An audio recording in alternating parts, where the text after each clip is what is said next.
When the British media cover Scottish politics, they often do so from Westminster offices or West London studios. That's why we're here.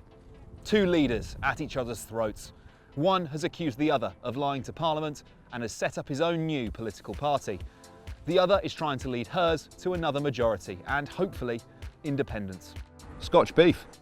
I'm here in Edinburgh to ask, what the fuck is going on with the SNP? But first, for some background, here's Politics Joe's token Scot, Ed Campbell. Here's the basics. Their leader is Nicola Sturgeon and their colour is a tasteful yellow. They've been in power in Scotland for 14 years and now they've got MPs here, here, here, here, here, here, here, here, here, here. Jesus Christ. Here, here, here, here, here, and there. The SNP have an electoral record any party would be jealous of. Since 2007, they've seen off 7 Scottish Labour leaders, 4 Scottish Tory leaders, and even had a referendum on Scottish independence, which they lost. They're looking to defend that record. Here, at the Scottish Parliament, the Scottish elections kick off in May. The opposition parties have leaders voters can't name, so it should be an absolute walk in the park for the SNP.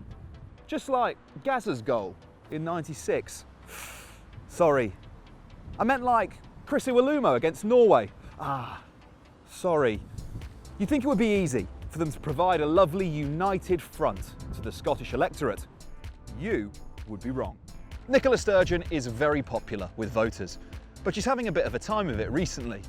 In the past couple of weeks, she was cleared of breaking the ministerial code after the Scottish Government bungled handling sexual harassment allegations against her old mate and former First Minister, Alex Salmond.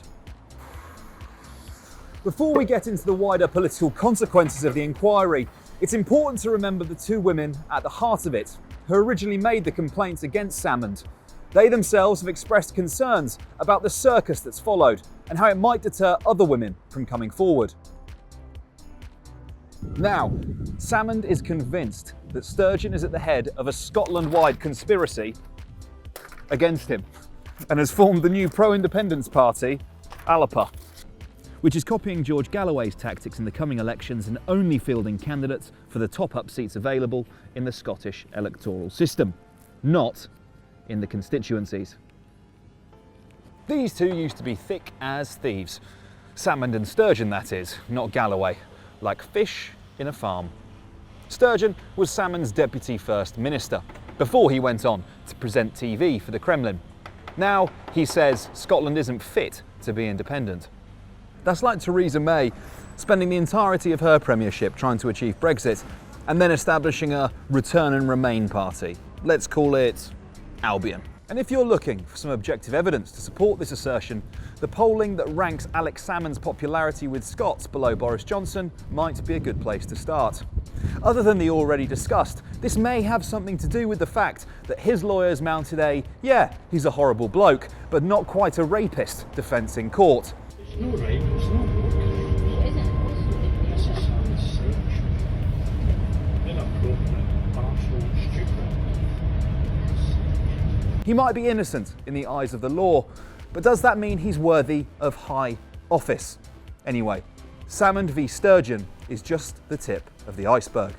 Scotch Beef. Things are so fraught in the SNP that a trans person's right to identify as their gender has become a political hot potato.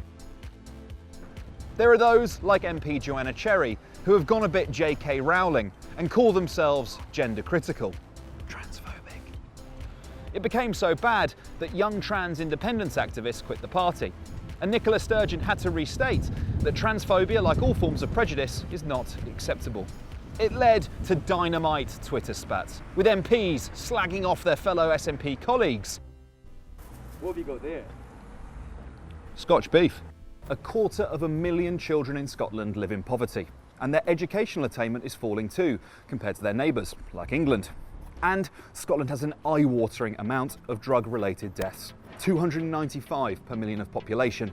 The next highest in Europe is Sweden, at 81 per million. With all that, you'd think they have a mountain to climb. Do you want me to climb that? Thank God. The SNP are going to win the Scottish elections. The only question is by how much. Anything less than a parliamentary majority would be viewed as a failure. But even then, Sturgeon probably won't step down. There's no one of her stature in the party, and she is really, really popular.